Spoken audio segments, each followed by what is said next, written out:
Hello everyone, today I'm going to do a video on radio settings, just a basic guideline for radio settings on your 112 scale vehicle. Now, one thing to keep in mind is my driving style will probably be different to yours. My track layout will probably be different to yours. And not only that, my car setup will probably be different to yours. So you have to keep in mind that what I'm going to suggest is not going to be exactly what you should do, but it will give you a ballpark, an understanding of what radio settings you should adjust when you're running 112 scale. All right, let's just get to it. So here we go. Here's the radio settings. Now my radio is probably different to yours, so you'll have to bear with me here. Now, very quickly, steering travel is basically the amount the wheels will turn left and right.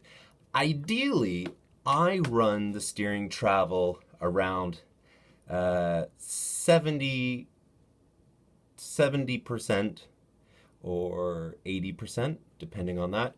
But this value will change depending on the traction level, depending on your setup, depending on your anchorman positions. So I generally run around 60, as you can see, 69%, 80%, around there. I usually adjust it up and down depending on the situation, track conditions.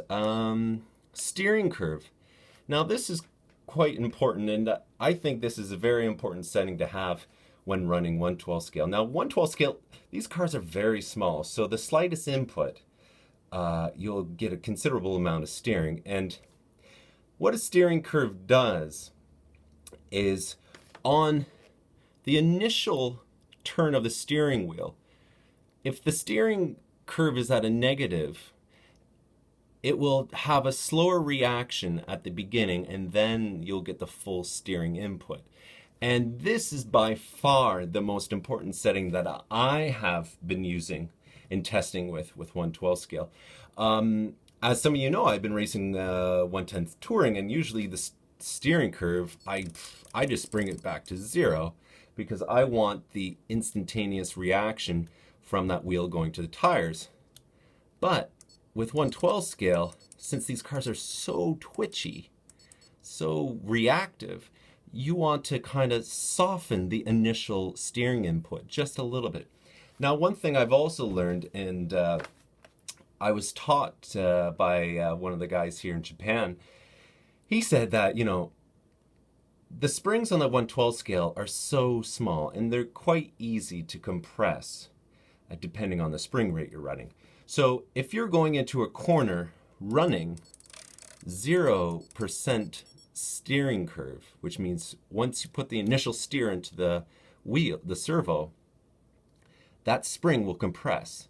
Now, in order to get this, if you have this initial curve at zero, what will happen is the springs will compress so much that they'll just kind of collapse, and you'll get a slight, you'll get understeer going into a high-speed corner. And I've experienced this, and he said to me, he's like, no.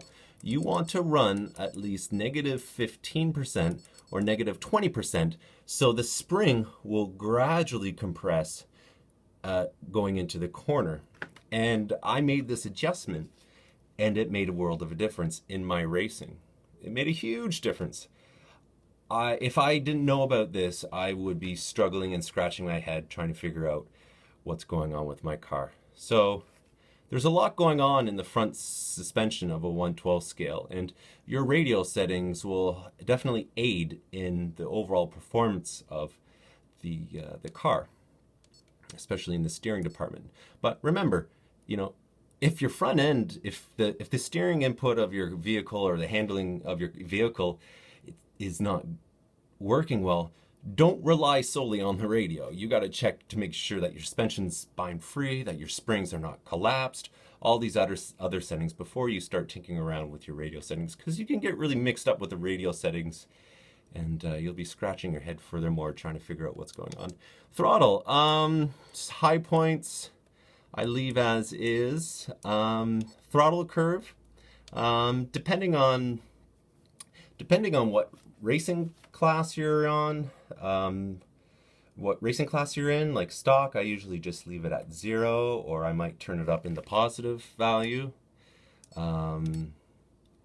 Right now it's at 0, but modified, you probably want to have that in the negative, because modified motors have a lot of bottom end grunt, so you probably want to mellow it out at the initial input of the trigger. Track condition wise, if you have low traction, I would definitely mellow out or run negative, maybe 10 for throttle. But you're gonna have to test this out. You know, every driver is different, every track layout's different, every car is different. You know, your motors are different. So this is just like a general guideline to look at when you're ready to look at your radio settings. But for the most part, I would suggest the number one thing to take a look at when you're using your radio settings is obviously your steering travel and your steering curve. Those are probably the two most important things to tinker around with, especially for 112 scale racing. Okay, hope this was of help. Remember, just a basic guideline. This is not exactly professional speak, but it's just a good way to help you guys out understanding 112 scale. Okay, bye-bye.